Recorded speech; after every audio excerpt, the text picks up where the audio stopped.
Good evening to all of you. मैं देवाराम सारंग स्वागत करता हूं आप सबका सरोकार एग्री इंस्टीट्यूट के इस डिजिटल प्लेटफॉर्म पर। तो मैं आज लेके आया हूं एसएसएसी 311 के न्यू टाइप सॉल्यूशन। जितने भी पिछले 4 से 5 साल के है वो पेपर है। न्यू टाइप पेपर के अंदर अपन किस प्रकार से क्वेश्चन पूछे गए हैं, कौन कौन से क्वेश्चन पूछे गए हैं, उन क्वेश्चनों को मैं आज आपके सामने लेके आया हूँ। पिछले अगर अपन एग्जाम की बात करें तो जो पैथो 311 था, पीपीएटीएस 311 था, उसके अंदर भी अपन ने न्यू टाइप जो सोल्व किए थे पिछले 4 से 5 साल के, उसके भी क्वेश्चन है वो लगभग काफी क्वेश्चन मिले थे। लगभग 10 से 12 नंबर का कंटेंट है अपन को न्यू टाइप से है वो मिल गया था। अगर मैं बात करूं तो पांचवा क्वेश्चन था जिसमें 6 संस्थानें पूछी गई थी, वो 6 की 6 संस्थानें है वो न्यू टाइप के पेपरों से उठाई गई थी। अगर किसी ने पीपीएटीएस 311 की क्लास को देखा था ध्यान से, तो उसके अंदर जो 6 संस्थानें पूछी गई थी पांचवे क्वेश्चन के अंदर, वो 6 की 6 संस्थानें है वो वहीं से है वो उठाई गई थी। उनका अपन को पूरा नाम लिखना था और कहाँ पर स्थित है वो लिखना था। आज अपन बात करने वाले हैं वो एसएसएसी 311 के जो पिछले 5 साल के जितने भी न्यू टाइप क्वेश्चन आए हैं उनकी बात करेंगे। और थ्योरी के क्वेश्चन है वो अपन ने एक पिछली क्लास में कर लिया है। अगर आपने अभी तक जो थ्योरी का पेपर सॉल्यूशन है वो आपने नहीं देखा है तो लिंक है वो वीडियो की डिस्क्रिप्शन में दी हुई है, वहां से आप लिंक पे क्लिक कर सकते हो। या फिर आप जिस प्लेलिस्ट में इस वीडियो को देख रहे हो उसी प्लेलिस्ट में आपको सारे प्रीवियस ईयर के जितने भी सब्जेक्ट हैं उन सब का पेपर सॉल्यूशन है वो मिल जाएगा। अपने दोस्तों के पास में भी इनको है वो शेयर कीजिए और दूसरे कॉलेजों में भी जो अपने दोस्त हैं उनके पास है जो अधिक से अधिक शेयर कीजिए और चैनल को सब्सक्राइब भी कीजिए। आज शुरू करते हैं अपन अपने पेपर सॉल्यूशन। तो आज अपन बात करने वाले हैं 2019-20 के न्यू टाइप का। अपन पहले बात करेंगे 2019-20 के अंदर जो न्यू टाइप पेपर सॉल्यूशन था उसकी अपन सॉल्यूशन करते हैं। अगर इसकी अपन बात करें तो पहला क्वेश्चन है कि पौधों के अवशेष का सबसे धीरे अपघटन वाला घटक कौन सा है। अपन को बताना है कि जो पौधों के अवशेष होते हैं इनमें है वो सबसे धीरे अपघटक वाला घटक कौन सा है। तो सबसे धीरे अपघटक होता है इनमें से वो होगा लिग्निन का। किसका होगा? इसका आंसर होगा लिग्निन होगा।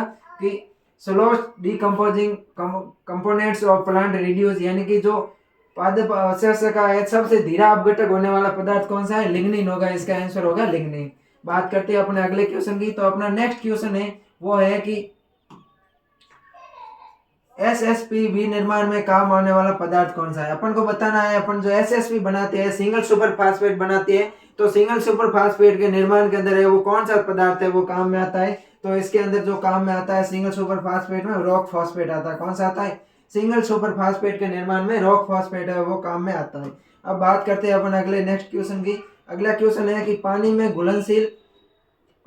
घुलनशील मोनो कैल्शियम फास्फेट वाला उर्वरक कौन सा है। अपन को बताना है कि पानी में घुलनशील मोनो कैल्शियम फास्फेट वाला उर्वरक है वो कौन सा है। तो इसका जो उर्वरक होगा वो होगा एसएसपी। क्या होगा? पानी में घुलनशील मोनो कैल्शियम फास्फेट वाला उर्वरक होगा वो एसएसपी होगा, यानी सिंगल सुपर फास्फेट होगा। अब बात करते हैं अपन नेक्स्ट क्वेश्चन की। तो अगला क्वेश्चन है अपना कि पोटेशियम सल्फेट का विनिर्माण किया जा सकता है। अपन को बताना है पोटेशियम सल्फेट है, इस पोटेशियम सल्फेट का निर्माण है वो अपन कौन सी विधि से कर सकते हैं। तो पोटेशियम सल्फेट का निर्माण है अपन लैग्बिनाइट विधि द्वारा कर सकते हैं। कौन सी विधि से करते हैं? जो पोटेशियम सल्फेट होता है, पोटेशियम सल्फेट का निर्माण है वो अपन लैग्बिनाइट विधि से है वो करते हैं। कौन सी विधि से करते हैं स्टूडेंट्स? लैग्बिनाइट विधि से अपन है वो पोटेशियम सल्फेट का निर्माण करते हैं। बात करते हैं अपन लैग्बिनाइट विधि के द्वारा पोटेशियम सल्फेट का निर्माण करते हैं। बात करते हैं अपन अगले क्वेश्चन की। तो अगला क्वेश्चन अपना पांचवा क्वेश्चन है कि उर्वरक सिफारिश दृष्टिकोण हो सकता है। उर्वरक सिफारिश दृष्टिकोण है वो किस प्रकार का हो सकता है। तो मृदा विश्लेषण एवं सहसंबंध एवं क्रांतिक मृदा परीक्षण दृष्टिकोण से हो सकता है। सही है एकदम। अगला असस्य दृष्टिकोण से भी हो सकता है। लक्षित उत्पादन धारण दृष्टिकोण से भी हो सकता है। तो इसका आंसर होगा वो उपरोक्त सभी होगा। कौन सा होगा? उपरोक्त सभी आंसर होगा। कि उर्वरक सिफारिश दृष्टिकोण किसके आधार पर हो सकता है। तो मृदा विश्लेषण एवं सहसंबंध एवं क्रांतिक मृदा परीक्षण दृष्टिकोण से हो सकता है, सस्य दृष्टिकोण से हो सकता है, लक्षित उत्पादन धारण दृष्टिकोण से भी हो सकता है।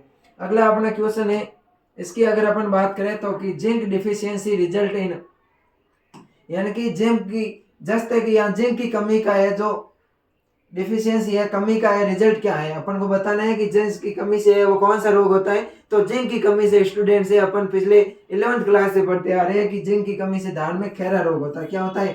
जिंक की कमी से है वो धान में खैरा रोग होता है। अब बात करते हैं अपन अगले क्वेश्चन की।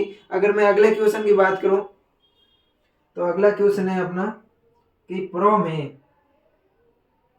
अपन को बताना है प्रोम क्या है। क्या प्रोम है? प्रोम क्या है? प्रोम की मैं बात करूं तो प्रोम होता है वो फास्फोरस युक्त कार्बनिक खाद होती है। क्या होती है? अगर स्टूडेंट्स में प्रोम की बात करूं तो प्रोम होती है वो अपनी फास्फोरस युक्त होती है, वो कार्बनिक खाद होती है, उसको क्या बोलते हैं? प्रोम बोलते हैं। फास्फोरस युक्त कार्बनिक खाद को अपन प्रोम बोलते हैं। अगला क्वेश्चन है agriculture and horticulture publishing house Nagpur द्वारा प्रकाशित मैन्योर्स एंड फर्टिलाइजर के लेखक कौन है? जो अपनी संस्थान है agriculture and horticulture publishing house Nagpur है, जो पब्लिशिंग हाउस है agriculture and horticulture publishing house Nagpur, वहां से एक किताब है मैन्योर एंड फर्टिलाइजर। कौन सी किताब है? मैन्योर एंड फर्टिलाइजर किताब है। उस मैन्योर एंड फर्टिलाइजर के लेखक कौन है? तो उसके लेखक है के.एस. यावलकर और जे.पी. अग्रवाल। कौन है? के.एस. यावलकर और जे.पी. अग्रवाल। बात करता हूं मैं अगले क्वेश्चन की। तो अगला क्वेश्चन है अपना कि stem nodules are found in, यानी कि तना ग्रंथियां है वो किसमें पाई जाती है? अपन को बताना है कि जो तना ग्रंथियां है वो किसमें पाई जाती है। तो तना ग्रंथियां है अपने सिसबेनिया रोस्टेटा में पाई जाती है। किसमें पाई जाती है? जो सिसबेनिया रोस्टेटा ढांचा होता है उस ढांचे के अंदर है वो अपने तने के ऊपर भी ग्रंथियां पाई जाती है, लेकिन जो सिसबेनिया एंकुलियाटा विग्नासाइनोसिस इनमें भी वो जड़ ग्रंथियां पाई जाती है, लेकिन जो सेसबानिया रोस्टेटा है, जो सिसबेनिया रोस्टेटा है, इसके अंदर तना और जड़ दोनों की है वो ग्रंथियां पाई जाती है। बात करते हैं अपन नेक्स्ट क्वेश्चन की। अगला क्वेश्चन है कि विनाइट्रीकरण त्वरित दर पर होता है। जो विनाइट्रीकरण है वो त्वरित दर पर होता है। अपन को बताना है विनाइट्रीकरण है वो किस दर पर होता है। तो अच्छी हवा वाली जो मृदा होती है, अच्छे जिनमें वातन होगा। अगर मृदा के अंदर यह है जल निकास रहित तो इसका नहीं होगा। अगर मृदा के अंदर जल निकास अच्छा होगा तो अच्छा होगा, इसमें नहीं होगा। तो इसका आंसर होगा वो अपनी अच्छी हवा वाली मृदा या जिस मृदा का वातन अच्छा है, उस वातन अच्छे वातन वाली मृदा के अंदर है वो वीट नाइट्रीकरण है वो तेज गति से होगा। अब बात करते हैं अपन रिक्त स्थानों की। किसकी बात करते हैं? रिक्त स्थान की है वो बात करते हैं। तो इसमें पहला है कि कंपोस्ट की इंडोर विधि खालिस्तान है क्योंकि इसमें समयबद्ध पलटना होता है। अपन को बताना है कि कंपोस्ट की जो इंडोर विधि है वो खालिस्तान है क्योंकि इसमें समयबद्ध अपन को है वो पलटना पड़ता है। तो इसकी जो इंडोर विधि है इसके अंदर अपन को पलटना पड़ता है, तो इसके लिए अपन को इन्वेस्टमेंट करना पड़ता है। क्या करना पड़ता है? इन्वेस्टमेंट।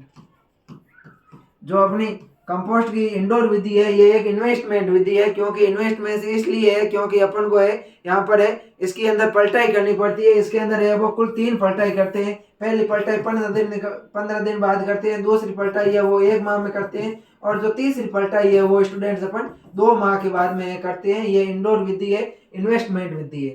अब बात करते हैं अपन नेक्स्ट क्वेश्चन की। तो अगला क्वेश्चन है कि मृदा में कार्बनिक पदार्थ के लिए रिक्त स्थान मृदा में कार्बनिक पदार्थ के लिए जानवरों को रिक्त स्थान स्रोत माना जाता है। जो मृदा में कार्बनिक पदार्थ होते हैं उनके जो जानवरों के कार्बनिक पदार्थ होता है उनको किसका स्रोत माना गया है उसके बारे में अपन को बताना है। तो मृदा के अंदर जो जानवरों के स्रोत होते हैं उनको अपन प्राथमिक स्रोत मानते हैं। क्या माना जाता है? जानवरों को प्राथमिक स्रोत के रूप में माना जाता है। मृदा के अंदर कार्बनिक पदार्थों के लिए जो जानवर है उनको अपन प्राथमिक स्रोत या प्राइमरी सोर्स के रूप में मानते हैं। अगला क्वेश्चन है खली, खून आहार, मांसाहार इत्यादि को है कार्बनिक खाद कहते हैं। अपन को बताना है जो खली होती है अपनी खली को या खून आहार को या जो हड्डियों का चूरा वगैरह होता है इनको अपन है वो कैसी खाद कहते हैं? इनको अपन सांद्रित कार्बनिक खाद कहते हैं। क्या बोलते हैं इनको है वो अपन सांद्रित कार्बनिक खाद जो कहते हैं। क्या बोलते हैं? सांद्रित कार्बनिक खाद। सांद्रित कार्बनिक खाद है वो इनको कहते हैं। खाद 2 होती है, एक होती है स्थूल कार्बनिक खाद, एक होती है सांद्रित कार्बनिक खाद। स्थूल कार्बनिक खाद के अंदर है वो कार्बनिक पदार्थ की मात्रा अधिक होती है, पोषक तत्वों की मात्रा कम होती है, जबकि जो सांद्रित कार्बनिक खाद है इसके अंदर पोषक तत्वों की मात्रा होती है वो अधिक होती है। अगला क्वेश्चन है कि उर्वरक पदार्थ जिसमें तीनों मुख्य पोषक तत्व नाइट्रोजन, फास्फोरस और पोटेशियम पाए जाते हैं उनको अपन क्या कहते हैं? वे उर्वरक पदार्थ जिसके अंदर है वो तीनों प्राथमिक पोषक तत्व नाइट्रोजन, फास्फोरस, पोटेशियम पाए जाते हैं उन उर्वरकों को अपन क्या बोलते हैं? उन उर्वरकों को अपन कॉम्प्लेक्स उर्वरक या संयुक्त उर्वरक कहते हैं। क्या कहते हैं? संयुक्त उर्वरक या अपन कॉम्प्लेक्स उर्वरक के नाम से जानते हैं। अगला क्वेश्चन है कि यूरिया भी निर्माण में अस्थायी मध्यवर्ती उत्पाद क्या है? अपन को बताना है कि जब अपन यूरिया का निर्माण करते हैं तो यूरिया के निर्माण में एक अस्थायी मध्य उत्पाद बनता है, उसका क्या नाम है? तो उसका नाम है वो है अमोनिया। क्या है? यूरिया के निर्माण के अंदर मध्यवर्ती जो अस्थायी पदार्थ बनता है उसका नाम है अमोनिया। क्या है स्टूडेंट्स? उसका नाम है अमोनिया। अब बात करते हैं अपन नेक्स्ट क्वेश्चन की। तो अगला क्वेश्चन है अपना कि उर्वरक से नियंत्रित रिहाई के लिए उपयोग किए गए एन सरों को निरोधक कहते हैं। अपन को बताना है जो अपन उर्वरक से नियंत्रित निर्धारण के लिए या फिर नियंत्रित रिहाई के लिए अपन जो एन सरों को काम में लेते हैं वो एन सरों को अपन किस निरोधक के रूप में मानते हैं? तो एन सरो होता है वो नाइट्रोजन निरोधक होता है। क्या होता है? एन सरो होता है वो स्टूडेंट्स क्या होता है? नाइट्रोजन निरोधक होता है। तो उर्वरक से नियंत्रित रिहाई के लिए उपयोग किए गए एन सरों का नाइट्रोजन निरोधक अपन कहते हैं। एन सरों को क्या बोलते हैं? नाइट्रोजन निरोधक बोलते हैं। अगला क्वेश्चन है अपना कि नाइट्रोजन फास्फेट एवं पॉलीफास्फेट रिक्त स्थान फास्फेट उर्वरकों के उदाहरण है। अपन को इसमें बताना है जो नाइट्रोजन फास्फेट और जो पॉलीफास्फेट होते हैं वो किस प्रकार के जो फास्फेट होते हैं उनके उदाहरण है। तो ये है डाई अमोनियम फास्फेट के। किसके उदाहरण है? ये है डाई अमोनियम फास्फेट के उदाहरण है।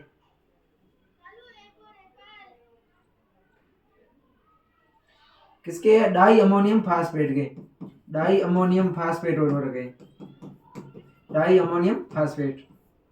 अगला क्वेश्चन की मैं बात करूं स्टूडेंट्स तो अपना अगला क्वेश्चन है कि सूक्ष्म पोषक तत्वों को रिक्त स्थान यौगिक प्राप्य मूल पूल में रहते हैं क्योंकि इनकी मृदा में होती है वो अनोन्य क्रिया होती है। तो मैं इसके 8वें क्वेश्चन की बात करूं तो इसका 8वां क्वेश्चन होगा, उसका आंसर होगा तवर्ण। क्या होगा? तवर्ण। सूक्ष्म पोषक तत्वों के तवर्ण यौगिक प्राप्य तवर्ण यौगिक होगा। क्या होगा? तवर्ण यौगिक है वो होगा। अगला क्वेश्चन है पौधों द्वारा मोलिब्डेनम का अवशोषण है वो किस रूप में होता है? अपन को इसमें बताना है जो पौधे हैं वो मोलिब्डेनम है, मोलिब्डेनम का जो अवशोषण करते हैं वो किस रूप में करते हैं? तो पौधे जो मोलिब्डेनम का अवशोषण करते हैं वो मोलिब्डेनम आयन के रूप में करते हैं। किसके रूप में करते हैं? Molybdenum ion.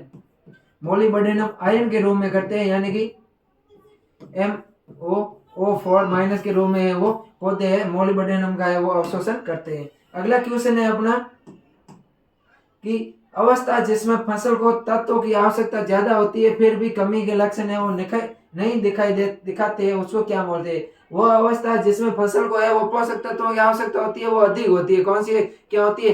पोषक तत्वों की आवश्यकता होती है वो अधिक होती है लेकिन वो कमी के लक्षण नहीं दिखाते, उसको अपन क्या बोलते हैं? उसको अपन बोलते हैं लेटेंट डिफिशियंसी। क्या बोलते हैं? Latent deficiency. Latent deficiency. जो लेटेंट डिफिशियंसी स्टेज होती है, लेटेंट डिफिशियंसी स्टेज के अंदर फसलों को तत्वों की आवश्यकता तो होती है लेकिन कमी के लक्षण होते हैं वो अपन को दिखाई नहीं देते हैं। तो ये हो गया अपने 19-20 के क्वेश्चन। अब अपन बात करते हैं ये 19-20 के है वो मैं जो तीसरा क्वेश्चन है उसमें पूछे गए पोषक तत्व जो परिभाषाएं हैं ये सब अपन ने थ्योरी क्लास का जो पेपर सॉल्यूशन किया था उसमें कर लिया है। आप उस क्लास को है वो देख लेना। क्लास का जो लिंक है वो वीडियो के डिस्क्रिप्शन में है वो आपको दी हुई है, वहां जाके आप देख सकते हो। उसके अलावा अपन बात करें तो जिस प्लेलिस्ट में आप वीडियो देख रहे हो उसी प्लेलिस्ट में आपको मिल जाएगी। अब अपन बात करते हैं 2020-21 के पेपर सॉल्यूशन की। तो इसमें पहला प्रश्न था कि which of the following has highest molecular weight, यानी कि अपन को बताना है कि इसमें से सबसे अधिक आणविक भार होता है वो किसका होता है। अपन को क्या बताना है कि इसमें से सबसे अधिक आणविक भार होता है वो किसका होता है। तो इसमें सबसे अधिक आणविक भार होता है वो ह्यूमिन का होता है। किसका होता है? ह्यूमिन का होता है। ह्यूमिन, फुल्विक और ह्यूमिक होते हैं, ये तीनों ह्यूमस के वो अलग अलग रूप होते हैं। इसमें ह्यूमिन होता है इसका सबसे अधिक आणविक भार होता है। ह्यूमिन का क्या होता है? जो आणविक भार होता है वो सबसे अधिक होता है। अगला क्वेश्चन है कि ह्यूमस की धनायन विनिमय क्षमता को बताना है। क्या है क्वेश्चन? कि ह्यूमस की धनायन विनिमय क्षमता होती है वो कितनी होती है? जो कैटायन एक्सचेंज कैपेसिटी होती है ह्यूमस की, उस कैटायन एक्सचेंज कैपेसिटी को अपन को बताना है। तो इसकी होती है 150 से 300। कितनी होती है? 150 से 300 CEC या सेंटीमोल पर किलोग्राम होती है। कितनी होती है? इसकी जो ह्यूमस की धनायन विनिमय क्षमता होती है वो होती है 150 से 300 सेंटीमोल पर किलोग्राम होती है। कितनी होती है? 150 से 300 सेंटीमोल पर किलोग्राम होती है। अब बात करते हैं अपन अगले क्वेश्चन की। अगला क्वेश्चन है कि which components of organic matter is more resistant to decomposition, यानी कि कार्बनिक पदार्थ का कौन सा घटक है जो अपघटन के लिए अधिक प्रतिरोधी है। इनमें से कौन सा जो घटक होता है वो अपघटन के लिए अधिक प्रतिरोधी होता है। तो ये पिछले क्वेश्चन में भी आया है, लिग्निन है। लिग्निन का अपघटन होता है वो कम होता है, यानी कि इसकी अपघटन की दर होती है वो कम होती है। अब बात करते हैं अपने अगले क्वेश्चन की। अगला क्वेश्चन है अपना स्टूडेंट्स की, एक्टिवेटेड कंपोस्ट प्रक्रिया किसने विकसित की थी। क्वेश्चन क्या है कि जो एक्टिवेटेड कंपोस्ट प्रक्रिया है, इस एक्टिवेटेड कंपोस्ट प्रक्रिया की है वो शुरुआत है वो किसने की, उसके बारे में अपन को बताना है। अगर मैं बात करूं एक्टिवेटेड कंपोस्ट प्रक्रिया की, तो इसका शुरुआत की थी वो हचिनसन, HB वो रिचर्ड EH ने की थी। किसने की थी, हचिनसन और रिचर्ड ने वो एक्टिवेटेड कंपोस्ट प्रक्रिया की है वो शुरुआत की थी, यहाँ विकसित किया था। अगला क्वेश्चन है अपना कि बेसिक स्लैग उर्वरक में कितना प्रतिशत फास्फोरस है वो पाया जाता है। जो बेसिक स्लैग उर्वरक होता है, इस बेसिक स्लैग उर्वरक के अंदर है वो कितने प्रतिशत फास्फोरस पाया जाता है उसके बताना है अपन को। तो इसमें होता है 14 से 18% P2O5 पाया जाता है। कितना पाया जाता है, 14 से 18% है वो P2O5 पाया जाता है बेसिक स्लैग के अंदर। अगला क्वेश्चन है, निम्न में से कौन सा पोषक तत्व मृदा में चल होता है। अपन को बताना है कि जो अपन पोषक तत्व है ये दिए हुए, इनमें से कौन सा पोषक तत्व होता है जो मृदा में होता है वो चल होता है। क्या बताना है अपन को, मृदा में कौन सा पोषक तत्व है वो चल रहे। तो इनमें से जो नाइट्रोजन है वो मृदा के अंदर क्या है, चल रहे, यानी कि मोबाइल है, क्या है, मोबाइल है इन सोइल के अंदर। अगले क्वेश्चन की मैं बात करूं तो अगला क्वेश्चन है अपना स्टूडेंट कि निम्न में से कौन सी खली में नाइट्रोजन अधिक होता है। अपन को बताना है कि इनमें से जो खलियां दी हुई है, इन खलियों में से कौन सी खली के अंदर है वो नाइट्रोजन की मात्रा होती है वो अधिक होती है। तो महुआ की खली के अंदर है वो नाइट्रोजन की मात्रा अधिक होती है। क्या क्वेश्चन है, आंसर होगा अपना जो महुआ की खली है, इस महुआ की खली के अंदर नाइट्रोजन की मात्रा है वो अधिक होती है। अब बात करते हैं अपन अगले क्वेश्चन की कि इनमें से कौन सा एंजाइम यूरिया जलीकरण को उत्प्रेरित करता है। अपन को बताना है कि यूरिया का जो जलीकरण होता है इसका है वो कौन सा एंजाइम है वो उत्प्रेरित करता है। तो यूरिया का जो जल अपघटन करते हैं वो यूरिएज एंजाइम करते हैं। कौन से का एंजाइम करते हैं, जो यूरिया होती है, यूरिया का जल अपघटन है वो यूरिएज एंजाइम करती है। इसका होगा यूरिएज एंजाइम। अगला क्वेश्चन है कि नाइट्रोजन फास्फोरस पोटास के प्रयोग का आदर्श अनुपात क्या है। अपन को बताना है, अपन जब फसल के अंदर नाइट्रोजन फास्फोरस और पोटास का प्रयोग करते हैं तो नाइट्रोजन फास्फोरस और पोटास का उपयुक्त अनुपात है वो क्या रहता है। तो इसका अनुपात रहता है 4:2:1। 4:2:1, 421 अपन को याद रखना है। Nitrogen phosphorus potash 4:2:1। Nitrogen phosphorus potash का अपन आदर्श अनुपात है वो मानते हैं।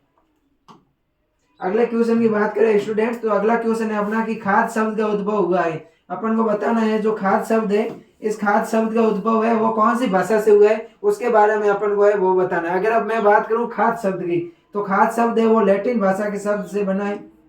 कौन सी भाषा के शब्द से बना है, लैटिन भाषा के शब्द से बना है।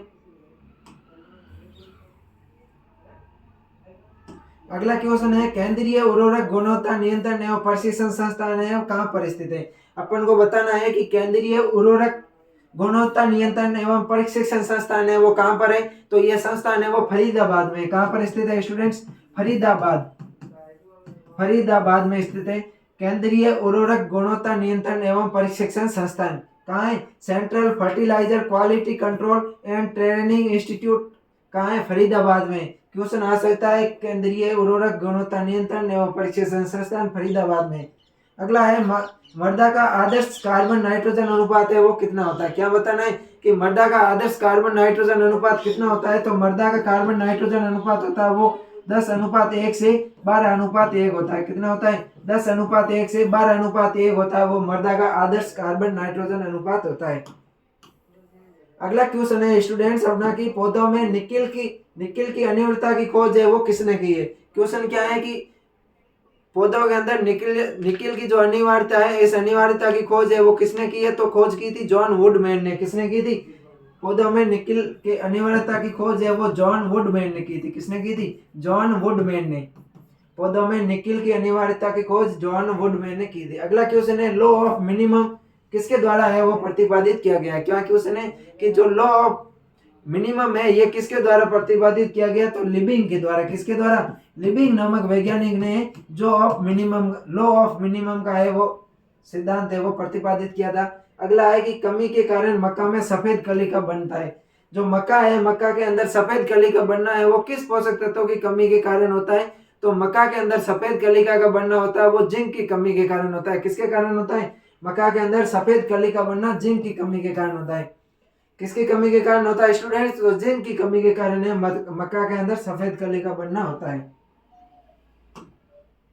अगला क्वेश्चन है कि तत्वों की अनिवार्यता का मापदंड रिक्त स्थान द्वारा दिया गया है। अगला क्वेश्चन है कि तत्वों की अनिवार्यता है इसका मापदंड है वो कौन से वैज्ञानिकों ने दिया था? तो आर्नन व स्काउट ने दिया था। किसने दिया था? आर्नन व स्काउट। तत्वों की अनिवार्यता का मापदंड है वो आर्नन तथा स्काउट नामक वैज्ञानिक द्वारा दिया गया। अगला क्वेश्चन है पोषक तत्वों की कार्बनिक रूप का अकार्बनिक रूप में परिवर्तित होने की प्रक्रिया को कहा जाता है। जो पोषक तत्व होते हैं, इन पोषक तत्वों का कार्बनिक रूप से अकार्बनिक रूप में परिवर्तित होने को क्या बोलते हैं? इसको बोलते हैं खनिजीकरण। क्या बोलते हैं? पोषक तत्वों की कार्बनिक रूप से है वो अकार्बनिक रूप में परिवर्तित होना खनिजीकरण कहलाता है। क्या कहलाता है? खनिजीकरण। खनिजीकरण। और मैं अगर इंग्लिश की बात करूं तो इंग्लिश में इसको बोलते हैं वो बोलते हैं मिनरलाइजेशन। क्या बोलते हैं? मिनरलाइजेशन।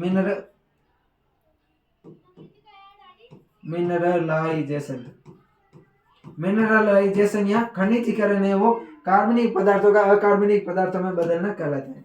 अगला क्वेश्चन है सिंगल सुपर फास्फेट में प्रतिशत सल्फर होता है। अपन को बताना है कि सिंगल सुपर फास्फेट होता है इसके अंदर कितना प्रतिशत सल्फर होता है? तो 12% सल्फर होता है। कितना होता है? सिंगल सुपर फास्फेट या एसएसपी होता है इसके अंदर 12% होता है वो फास्फोरस होता है। अगला क्वेश्चन है मृदा में H2PO4 व HPO4 के लगभग बराबर मात्रा पीएच पर होती है। मृदा के अंदर अपन को बताना है कि H2PO4 और HPO4 होता है वो किस पीएच मान पर है वो मृदा के अंदर रहते हैं? तो लगभग 7.2 पीएच मान। कितना पीएच मान? लगभग 7.2 पीएच मान के अंदर है। अगला है म्यूरेट ऑफ पोटाश में रिक्त स्थान K2O पाया जाता है। अपन को बताना है कि जो म्यूरेट ऑफ पोटाश है इसके अंदर पोटेशियम की मात्रा होती है वो कितनी होती है? तो 60% होती है। कितनी होती है? म्यूरेट ऑफ पोटाश के अंदर 60% है वो अपने K2O या पोटेशियम पाया जाता है।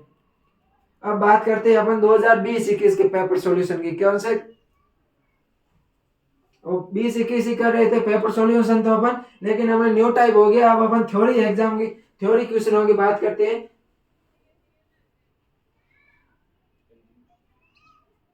तो थ्योरी क्वेश्चन है वो अपन ने पिछली क्लास में करवा दिए, आप देख लेना इनको।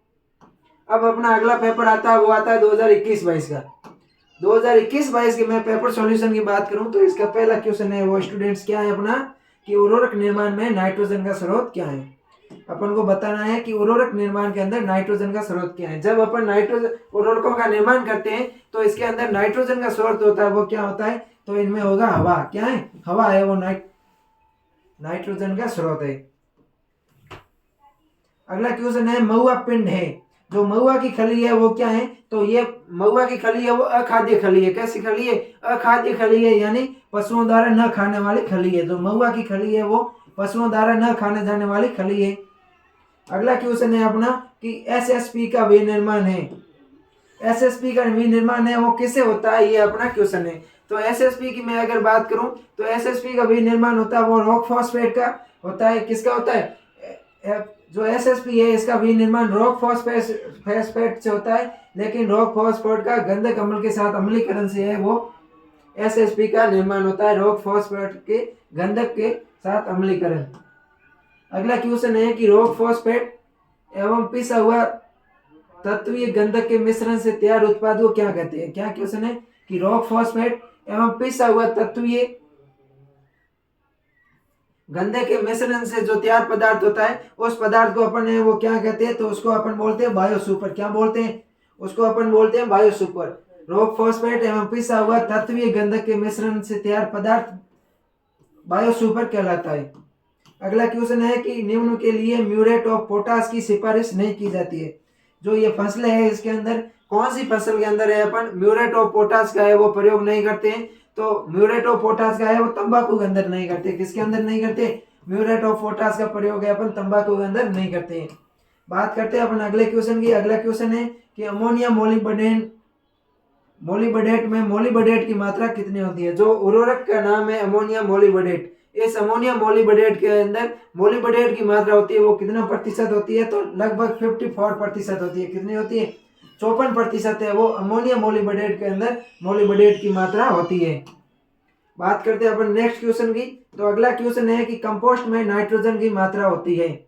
अपन को बताना है कि जो कंपोस्ट खाद होती है उस कंपोस्ट के अंदर नाइट्रोजन की मात्रा होती है वो कितनी होती है, तो 1 से 1.5% यानी कि लगभग 1 से 2% होती है। कितनी होती है कंपोस्ट के अंदर? वैसे तो अपने किताब के अंदर 1.0 से 1.5% है वो दिया हुआ है, यहाँ पर 1 से 2% है वो नाइट्रोजन मात्रा होती है।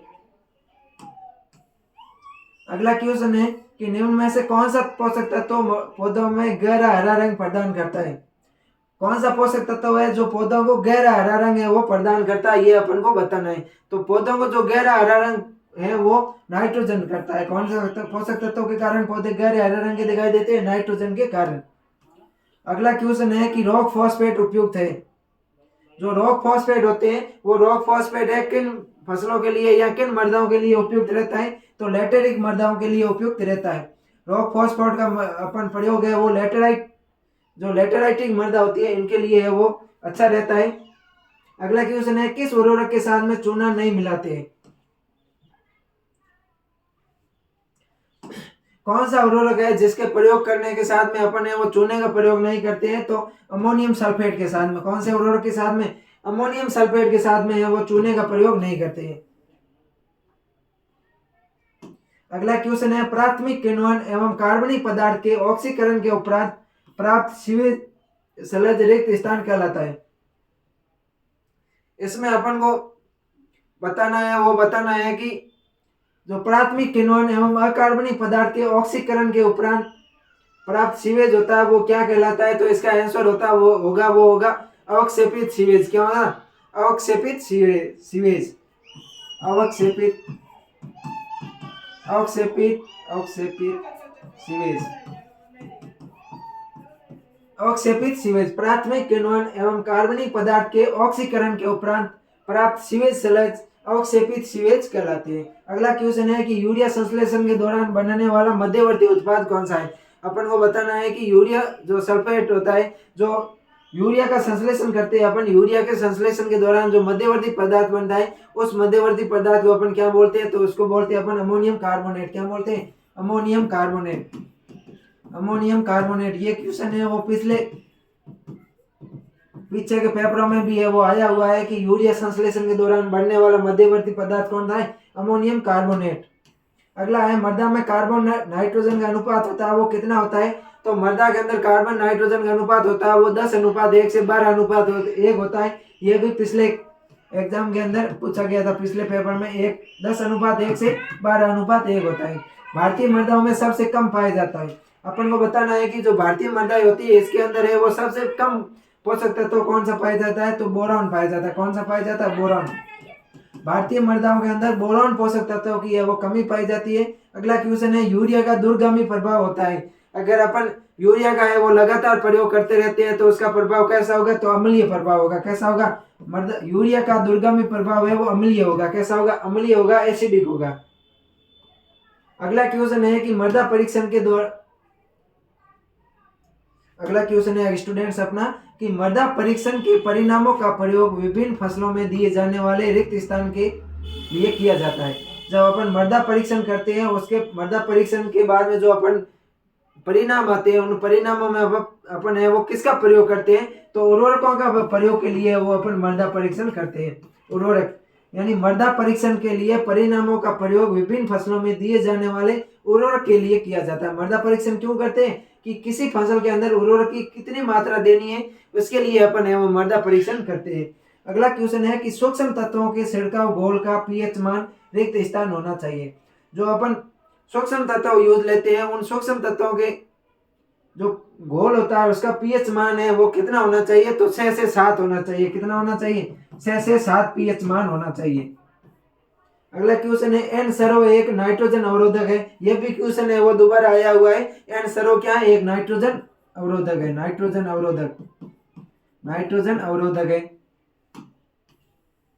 अगला क्वेश्चन है कि उर्वरक नियंत्रण आदेश वर्ष में दोबारा जारी किया गया था। उर्वरक नियंत्रण आदेश है, पहला तो उर्वरक नियंत्रण आदेश 1957 के अंदर लाया था, 1957 के अंदर है वो आया था। लेकिन जो उर्वरक नियंत्रण आदेश है वो दोबारा कब जारी किया गया, तो दोबारा है वो 1985 के अंदर आया। कब आया है, 1985 के अंदर, 1985 के अंदर है वो आया था। अगला है कि कंपोस्ट की बेंगलोर विधि रिक्त स्थान स्वभाव की होती है। अपन को बताना है जो कंपोस्ट की बेंगलोर विधि है वो किस स्वभाव की होती है, तो ये होती है शुष्क स्वभाव की। किस स्वभाव की होती है, शुष्क स्वभाव या ड्राई स्वभाव की है ये होती है।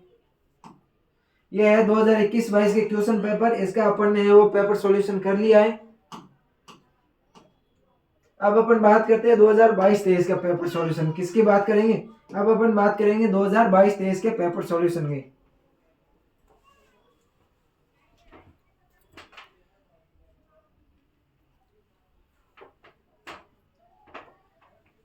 अगर मैं 2022-23 के पेपर की बात करूं तो इसमें पहला क्वेश्चन है कि एजोला में नाइट्रोजन स्थिरीकरण का कार्य निम्न सूक्ष्म जीव करता है। क्या क्वेश्चन है कि एजोला में नाइट्रोजन स्थिरीकरण का कार्य है वो कौन सा सूक्ष्म जीव करता है। अपन को बताना है जो एजोला है, इस एजोला के अंदर नाइट्रोजन स्थिरीकरण का जो कार्य है वो कौन सा सूक्ष्म पोषक तत्व करता है, तो इसके अंदर फ्रेंकिया भी करता है और एनाबीना भी करता है। तो फ्रेंकिया और एनाबीना दोनों है इसके अंदर आएंगे। अब आप देख लो कौन सा करोगे। फ्रेंकिया भी है वो नाइट्रोजन स्थिरीकरण करता है और मुख्य रूप से एजोला एनाबीना होगा। इसका क्या सही होगा, एजोला एनाबीना है वो सही होगा। फ्रेंकिया भी करता तो है लेकिन एजोला में भी फ्रेंकिया ही करता है, इसमें है वो एनाबीना है वो ज्यादा सही होगा। अगला क्वेश्चन है कि प्रोम क्या है, यह दोबारा क्वेश्चन आया हुआ है, प्रोम है वो क्या है। अगला क्वेश्चन क्या है, प्रोम क्या है। अगर मैं बात करूं प्रोम की बात करूं कि प्रोम क्या है, तो प्रोम अपन ने पिछले पेपर में भी किया था। प्रोम एक फास्फोरस युक्त कार्बनिक खाद है। क्या है, प्रोम है वो एक फास्फोरस युक्त कार्बनिक खाद है। अगला क्वेश्चन है कि उर्वरक में प्रतिशत फास्फोरस को प्रतिशत P2O5 बदलने के लिए, उर्वरक में परसेंटेज फास्फोरस को परसेंटेज P2O5 में बदलने के लिए परसेंटेज फास्फोरस का गुणा करते हैं। इसके बारे में मैं अगर आपको बताऊं तो इसका जो आंसर होगा वो होगा 2.29%। कितना होगा, 2.29 से अपन गुना करते हैं। फास्फोरस प्रतिशत फास्फोरस को प्रतिशत P2O5 में बदलने के लिए प्रतिशत फास्फोरस को है वो 2.29 से है वो गुना करते हैं। किससे करते हैं, 2.29 से है वो गुना करते हैं।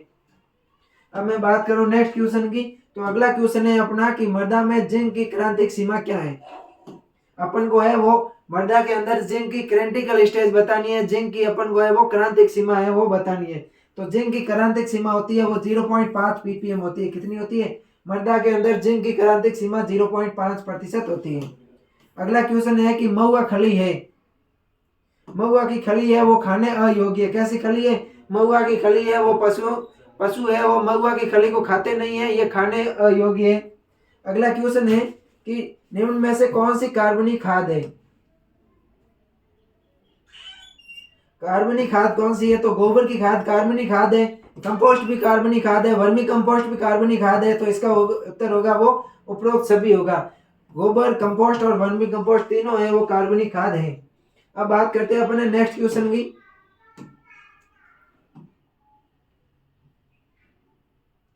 अगला क्वेश्चन है कि रॉक फॉस्फेट और पिसा हुआ तात्विक गंधक के मिश्रण से तैयार उत्पाद क्या कहलाता है। अब अपन को बताना है कि रॉक फॉस्फेट और जो पिसा हुआ तात्विक गंधक होता है उस गंधक के मिश्रण को क्या बोलते हैं। क्या रॉक फॉस्फेट और गंधक के मिश्रण को है वो अपन क्या बोलते हैं, उसके बारे में अपन को बताना है।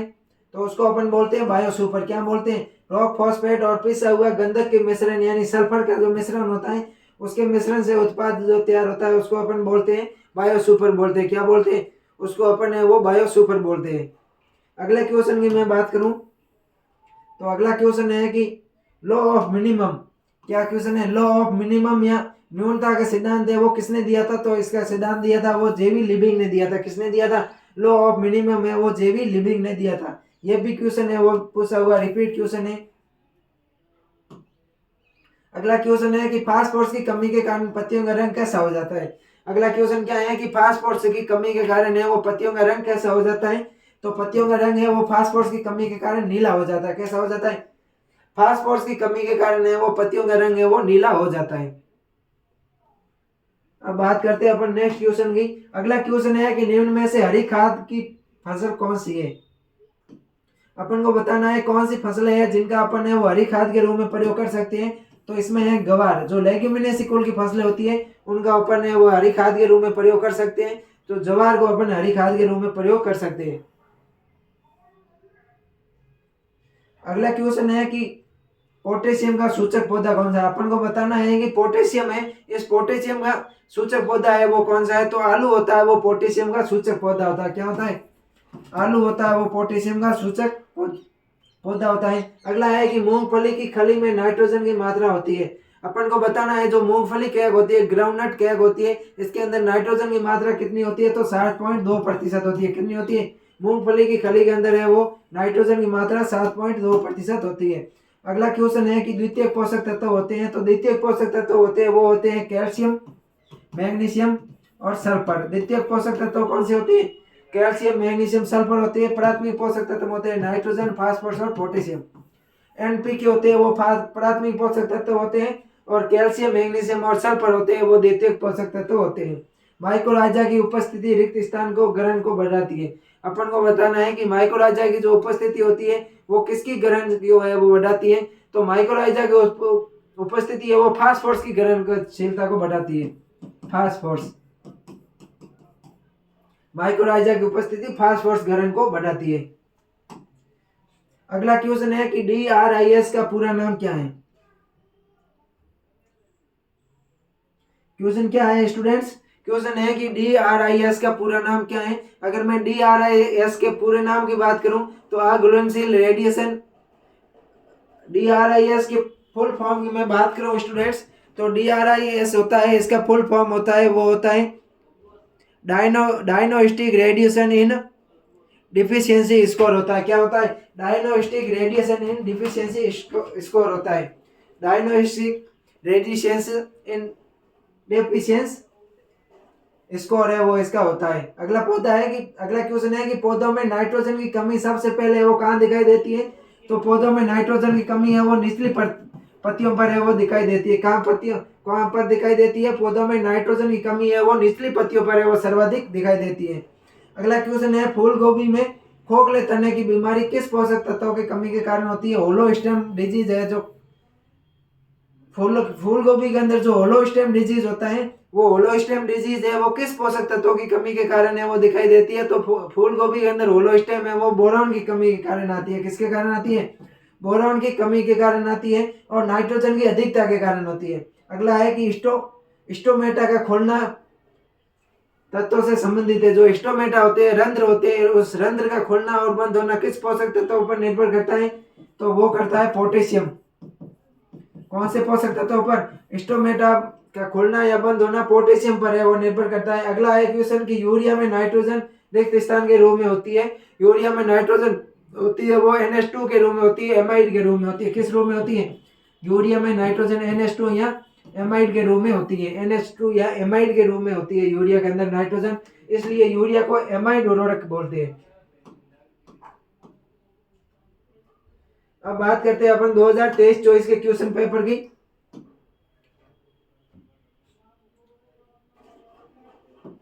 अगला क्वेश्चन है कि निम्न खादों में से किसमें नाइट्रोजन अधिकतम होता है? अपन को बताना है कि जो ये खाद्य है इनमें से नाइट्रोजन ये वो अधिकतम मात्रा किसके अंदर होती है? तो नीम की खली के अंदर होती है। ये सब स्थूल खाद है और ये सांद्रित खाद होती है। नीम इस नाइट्रोजन के लिए नीम की खली में नाइट्रोजन होती है वो अधिक होती है। अगला क्वेश्चन है कि निम्न में से कौन सा उर्वरक मृदा पर उदासीन प्रभाव डालता है? जो उदासीन प्रभाव है वो किसान खाद डालता है। कौन सा डालता है? किसान खाद। किसान खाद या इसको अपन CAN बोलते हैं, कैल्शियम अमोनियम नाइट्रेट। किसान खाद होता है वो मृदा पर उदासीन प्रभाव है वो छोड़ता है, तो इसका होगा calcium ammonium nitrate. Next question की बात करूं स्टूडेंट्स तो नेक्स्ट क्वेश्चन है अपना कि खाद्यान्न फसलों के लिए कौन सा उर्वरक नाइट्रोजन स्थिरीकरण करता है? जो खाद्यान्न फसलें होती है इन खाद्यान्न फसलों के लिए है वो कौन सा उर्वरक है वो नाइट्रोजन स्थिरीकरण का कार्य करता है? तो खाद्यान्न फसलों के लिए एजोटोबैक्टर वो एजोस्पाइरिलीन करता है। कौन सा करता है? एजोटोबैक्टर वो एजोस्पिरिलिन है वो करता है। राइजोबियम होता है वो लेग्यूमिनेसी फसलों का होता है। लेकिन जो नाइट्रोजन स्थिरीकारक जीवाणु है वो एजोटोबैक्टर और एजोस्पिरिलिन है, इसका प्रयोग अपन खाद्यान्न फसलों के लिए करते हैं, सीरियल क्रॉप्स के लिए करते हैं। अगले क्वेश्चन की मैं बात करूं तो अगला क्वेश्चन है अपना स्टूडेंट्स की परिपक्व कंपोस्ट खाद का आदर्श कार्बन नाइट्रोजन अनुपात कितना होता है। अपन को बताना है कि परिपक्व कंपोस्ट खाद होती है, इस कंपोस्ट खाद का है वो कार्बन नाइट्रोजन अनुपात है वो कितना होता है। तो कंपोस्ट खाद का कार्बन नाइट्रोजन अनुपात होता है वो 30:1 होता है। कितना होता है? कंपोस्ट खाद होती है, कंपोस्ट खाद का जो कार्बन नाइट्रोजन अनुपात होता है वो 30:1 होती है। और जो कच्ची गोबर की खाद होती है, कच्ची गोबर की खाद का कंपोस्ट अनुपात होता है, कार्बन नाइट्रोजन अनुपात होता है वो 20:1 होता है। अगर पूछे अच्छी सड़ी हुई या कंपोस्ट खाद का पूछे तो इसका होगा 30:1। और अगर अपन को गोबर की खाद का पूछे तो गोबर की खाद का जो कार्बन नाइट्रोजन अनुपात होगा वो होगा 20:1। अगला है कैल्शियम अमोनियम नाइट्रेट में उर्वरक में नाइट्रोजन की मात्रा कितनी होती है। तो कैल्शियम अमोनियम नाइट्रेट में है वो 25% है वो उर्वरक नाइट्रोजन है वो होती है। कैल्शियम अमोनियम या कैन के अंदर है वो 25% है वो नाइट्रोजन पाई जाती है। 12.5% है वो अमोनिकल नाइट्रोजन होती है और 12.5% है 12.5% है वो नाइट्राइट के रूप में इसके अंदर नाइट्रोजन होती है। अगला क्वेश्चन है कि हेबर-बोस विधि में अमोनिया गैस का उत्पादन निम्न में से किस दबाव एवं तापमान पर प्राप्त होता है। जब अपन हेबर-बोस विधि से वो अमोनिया का निर्माण करते हैं तो उसके लिए तापमान और दाब है वो कितना चाहिए। तो लगभग 200 एटीएम दाब और 550 डिग्री सेल्सियस तापमान। अमोनिया निर्माण की जो हेबर विधि है उसके लिए 200 एटीएम दाब एवं 550 डिग्री सेल्सियस है वो तापमान की आवश्यकता होती है। अगला क्वेश्चन है कि रॉक फॉस्फेट को निम्न में से किन मृदाओं से सीधा प्रयुक्त किया जा सकता है। जो रॉक फॉस्फेट होता है, रॉक फॉस्फेट को अपन किन मृदाओं के अंदर है वो सीधे तरीके से प्रयोग कर सकते हैं। तो अम्लीय मृदाओं में, कौन सी मृदाओं में? अम्लीय मृदाओं के अंदर है अपन रॉक फॉस्फेट को है सीधे तौर से प्रयोग कर सकते हैं। बात करूं मैं अगले क्वेश्चन की तो अगला क्वेश्चन है अपना कि निम्न में से कौन सा शीघ्रता से अपघटित होता है। जो ये विभिन्न प्रकार के अपन को जैव रासायनिक पदार्थ दिए हुए हैं, इन जैव रासायनिक पदार्थों में से कौन सा पदार्थ है वो शीघ्र रूप से वो अपघटित होता है। तो इसमें शीघ्र रूप से अपघटित होगा स्टार्च तथा प्रोटीन। कौन सा होगा? स्टार्च तथा प्रोटीन होगा। रेजिन्स में ज्यादा टाइम लगेगा, हेमिसेलुलोज और लिग्निन में ज्यादा लगेगा, वसा में भी ज्यादा लगेगा। सबसे शीघ्र होगा वो सेलुलोज और प्रोटीन का पाचन होता है। यहाँ स्टार्च और प्रोटीन का है वो अपघटन होता है। अगला क्वेश्चन है कि एक्टिनोमाइसीटीज निम्न में से किसका अपघटन करते हैं। अपन को बताना है जो एक्टिनोमाइसीटीज होते हैं वो किसका अपघटन करते हैं। तो सेलुलोज का करते हैं। किसका करते हैं? सेलुलोज का है वो एक्टिनोमाइसीटीज अपघटन करते हैं। अगला क्वेश्चन है कि वर्मी कंपोस्ट खाद में नाइट्रोजन की मात्रा होती है। अपन को बताना है जो वर्मी कंपोस्ट खाद होती है उसके अंदर नाइट्रोजन की मात्रा कितनी होती है। लगभग 1 से 2% होती है। तो 1.5% के समथिंग होगी। कितनी होगी? लगभग 1 से 2% है वो नाइट्रोजन है वो कंपोस्ट खाद के अंदर पाया जाता है। अगला क्वेश्चन है सेलुलोज का विच्छेदन एंजाइम की उपस्थिति में होता है। तो सेलुलेज एंजाइम, कौन सा एंजाइम? सेलुलेज। सेलुलोज का विच्छेदन है वो सेलुलेज एंजाइम की उपस्थिति में होता है। एक उर्वरक जिसमें 2 या 2 से अधिक पोषक तत्व रासायनिक रूप से बंधित होते हैं वो उर्वरक क्या कहलाता है। अपन को बताना है कि ऐसे उर्वरक जो जिनमें 2 या 2 से अधिक पोषक तत्व होते हैं वो रासायनिक रूप से बंधित होते हैं तो उनको अपन कॉम्प्लेक्स उर्वरक या जटिल उर्वरक बोलते हैं। क्या बोलते हैं? कॉम्प्लेक्स उर्वरक और जटिल उर्वरक बोलते हैं। आपको कमेंट करके बताना है कि ऐसे उर्वरक जिसके अंदर 2 या 2 से अधिक प्राथमिक पोषक तत्व पाए जाते हैं उन उर्वरकों को क्या बोलते हैं, ये आपको कमेंट करके बताना है। अगला क्वेश्चन है बायोगैस सलूरी में पोटास की मात्रा कितने प्रतिशत होती है। क्या क्वेश्चन है? जो बायोगैस सलूरी होती है इसके अंदर पोटास की मात्रा कितनी होती है। तो लगभग 1% होती है। कितनी होती है? बायोगैस सलूरी के अंदर है वो पोटास की मात्रा है वो स्टूडेंट लगभग 1% होती है। अगला क्वेश्चन है कि क्षारीय मृदाओं में जस्ता की उपलब्धता रिक्त स्थान यौगिक बनने के कारण है वो घट जाती है। जो क्षारीय मृदाएं होती है, क्षारीय मृदाओं के अंदर किन उत्पाद के बनने के कारण या पदार्थ के बनने के कारण जिंक की मात्रा है वो घट जाती है। तो जिंक कार्बोनेट के कारण। किसके कारण? Zinc carbonate. क्षारीय मृदाओं के अंदर जिंक कार्बोनेट यौगिक बनता है। इस जिंक कार्बोनेट यौगिक के कारण है वो जिंक की है वो कमी हो जाती है, या फिर अपन जिंक फास्फेट भी कह सकते हैं, जिंक फास्फेट या जिंक कार्बोनेट। क्षारीय मृदाओं के अंदर अंदर जिंक कार्बोनेट या जिंक फास्फेट के निर्माण के कारण जिंक की मात्रा वो कम हो जाती है। अगला क्वेश्चन है कि पौधों में फास्फोरस का प्रमुख कार्य क्या है? तो पौधों में फास्फोरस का प्रमुख कार्य होता है वो जड़ निर्माण का। किसका होता है? पौधों के अंदर फास्फोरस का प्रमुख कार्य होता है वो जड़ निर्माण का कार्य होता है, रूट फॉर्मेशन या जड़ निर्माण। अगला है मैग्नीशियम पौधे के रिक्त स्थान का मुख्य अवयव होता है। जो मैग्नीशियम होता है वो पौधे के किस भाग का मुख्य अवयव होता है? तो क्लोरोफिल का होता है। किसका होता है? क्लोरोफिल का। मैग्नीशियम है वो क्लोरोफिल का है, वो मुख्य अवयव है, क्लोरोफिल है यहाँ पर। अगला है सनफ्लावर पॉट कल्चर विधि से रिक्त स्थान की कमी ज्ञात की जा सकती है। जो सनफ्लावर पॉट विधि है, इस सनफ्लावर पॉट विधि से किसकी कमी ज्ञात की जा सकती है? तो जिंक की कमी। किसकी? जिंक या जेडन जो जस्ता होता है उसकी कमी है, अपन सनफ्लावर पॉट कल्चर विधि से वो क्या पता लगा सकते हैं। अगला क्वेश्चन है CaN कैल्शियम अमोनियम नाइट्रेट का रासायनिक सूत्र बताना है। क्या बताना है? CaN या कैल्शियम अमोनियम जो नाइट्रेट होता है, किसान खाद बोलते हैं अपन जिसको, इसका रासायनिक सूत्र क्या होता है? तो CaNH3।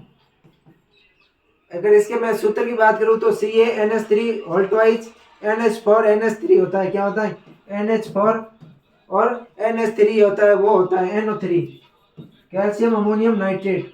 CaNH3 whole twice NH4 NO3 एक बार आप देख लेना, लेकिन इसका जो रासायनिक सूत्र है वो ये CaNH3 whole twice NH4 NO3 होता है, वो रासायनिक सूत्र होता है। अगला है पौधे पर नाइट्रोजन की कमी के लक्षण है वो कौन सी पत्तियों पर आते हैं? तो पौधे पर नाइट्रोजन की कमी के लक्षण है वो पुरानी पत्तियों पर आते हैं। कौन सी पत्तियों पर? पुरानी पत्तियां, या इसको अपन पौधे की निचली पत्तियां भी बोलते हैं। पुरानी या निचली पत्तियों पर है वो नाइट्रोजन की कमी के लक्षण आते हैं, NPK, मैग्नीशियम और मोलिब्डेनम के। अगला क्वेश्चन है कि बोरेक्स या सोडियम का बोरेट। क्या क्वेश्चन है कि बोरेक्स या सोडियम बोरेट होता है, इस बोरेक्स या सोडियम बोरेट के अंदर बोरॉन की मात्रा कितने प्रतिशत होती है उसके बारे में अपन को बताना है। क्या बताना है कि जो बोरेक्स या सोडियम बोरेट होती है इसके अंदर बोरॉन की मात्रा होती है वो कितना प्रतिशत होती है वो बताना है। तो इसके अंदर होती है 11%। कितनी होती है?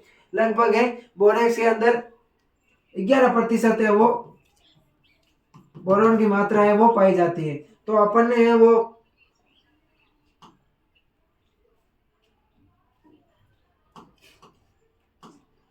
अपन ने पिछले 5 साल के क्वेश्चन पेपर है 2019-20 से लेकर और 2023-24 के अंदर जितने 5 साल के क्वेश्चन पेपर आए थे उन सभी का अपन सोइल साइंस का है वो न्यू टाइप सॉल्व किया है।